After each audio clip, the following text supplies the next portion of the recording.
ইউনুস জমানায় বাংলাদেশে ৬৫০০-এরও বেশি সংখ্যালঘুদের ওপর, বিশেষ করে হিন্দুদের ওপর যে অত্যাচারের ঘটনা ঘটেছে সে কথাই আজকে কলকাতার ইস্কনে গিয়ে দাবি করলেন চিন্ময় কৃষ্ণ দাসের আইনজীবী রবীন্দ্র ঘোষ। জেনেভা কনভেনশনের কোনো আইনই মানা হচ্ছে না বাংলাদেশে মানবাধিকার রক্ষিত হচ্ছে না। সন্ন্যাসী চিন্ময় কৃষ্ণ দাসকে অন্যায়ভাবে আটকে রাখা হয়েছে, এমনই দাবি করেছেন রবীন্দ্র ঘোষ।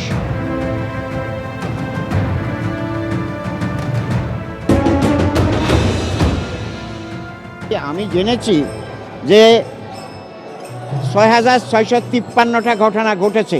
আমি ফ্যাক্ট ফাইন্ডার। আমি যতটুকু জানি যে এটা একটা মানবাধিকার বিবর্জিত একটা কাজ হয়েছে।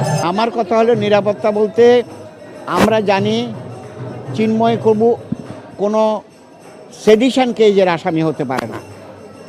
উনি এমনভাবে ওনাকে আসামি করা হয়েছে, আমরা বাধ্য হইয়া কোর্টে উইদাউট এনি কনসিডারেশন, কোনো কিছুর বিনিময়ে ছাড়া আমরা সেখানে গিয়েছি এবং আমরা ওনার জন্য লড়েছি এবং যদি প্রয়োজন হয় আরও লড়বো। আমরা ফাইট করছি গণতন্ত্রের জন্য, ফাইট করছি আমরা মানবাধিকারের জন্য, এটা যাতে প্রতিষ্ঠিত হয়। ইন্টারন্যাশনাল প্রটোকলগুলো তো আছে। আমি তো জেনেভাতেও ছিলাম, ইউরোপে ছিলাম, আমি কানাডাও ছিলাম, ইউএসএ ছিলাম, সকল কান্ট্রিগুলোতে আমি ভিজিট করা হয়ে গেছে।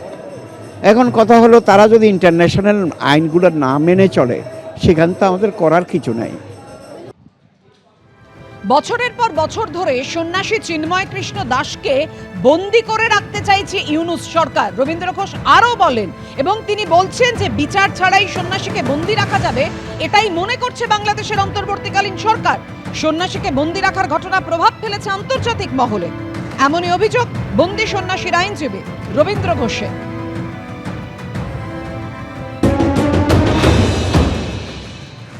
ইন্টারন্যাশনাল প্রভাবও পড়েছে বলে আমার মনে হচ্ছে। আর চিন্ময়বাবু তো ভালো কাজ করেছে দেশের জন্য, মানুষের জন্য। তো উনি জেলখানায় থাকবে কেন? ওনার সঙ্গে লয়াররা জেলখানায় থাকবে কেন? তার কারণ হলো ওনাকে নিবৃত্ত করা, মানে মানবাধিকার কর্মী বা অন্যান্য যারা লয়ার আছে নিবৃত্ত করা, যাতে করে মামলাটা পরিচালনা করতে না পারে। তারা মনে করেছে যে বছরের পর বছর তাকে জেলখানায় রেখে দেবে উইদাউট এনি বিচার, মানে যারা আমরা যেটা বলি জুডিশিয়াল ইন্টারফিয়ারেন্স থেকে যাতে বিরত রাখা যায়। রবীন্দ্র ঘোষ আরো মারাত্মক অভিযোগ করলেন যে বিচার বিভাগকে বিরত রাখার চেষ্টা করা হচ্ছে বাংলাদেশে, যে কারণে সন্ন্যাসী চিন্ময় কৃষ্ণ দাসকে বিচার ছাড়াই, শুনানি ছাড়াই দীর্ঘদিন ধরে অন্যায়ভাবে বন্দী করে রাখা হয়েছে। ২রা জানুয়ারি শুনানির দিন তিনি যাবেন, যদি তিনি অসুস্থ না থাকেন, না হলে অন্য কোনো আইনজীবী ঠিক করে দেবেন, লড়াই তিনি চালাবেনই, এমনই ঘোষণা সন্ন্যাসী চিন্ময় কৃষ্ণ দাসের আইনজীবী রবীন্দ্র ঘোষের।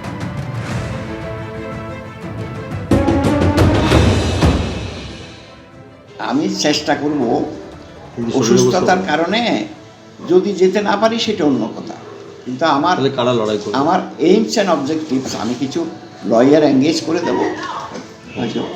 হ্যাঁ, সেক্ষেত্রে পরের ডেটে আপনি গিয়ে বলছেন। হ্যাঁ, এখন আমার মূল কথা হলো আমরা লড়েছি যখন লড়ব। এখন আমি একটা ভালো কাজের জন্য যদি কাজ করি, ওনারা যদি ক্ষুব্ধ হয়, আমার কিছু আসে যায় না। ওই যে আপনি একটা কথা মনে আছে, সক্রেটিসের কথা আপনার মনে আছে? সক্রেটিস কী করেছিলেন? এত প্রতিবন্ধকতার পরেও তার বিরুদ্ধে অনেক প্রচারণা, কিন্তু সে বলছে যে আসল সত্যটাকে উদ্ঘাটন করব। আমিও ঠিক আসল সত্যটাকে উদ্ঘাটন করব।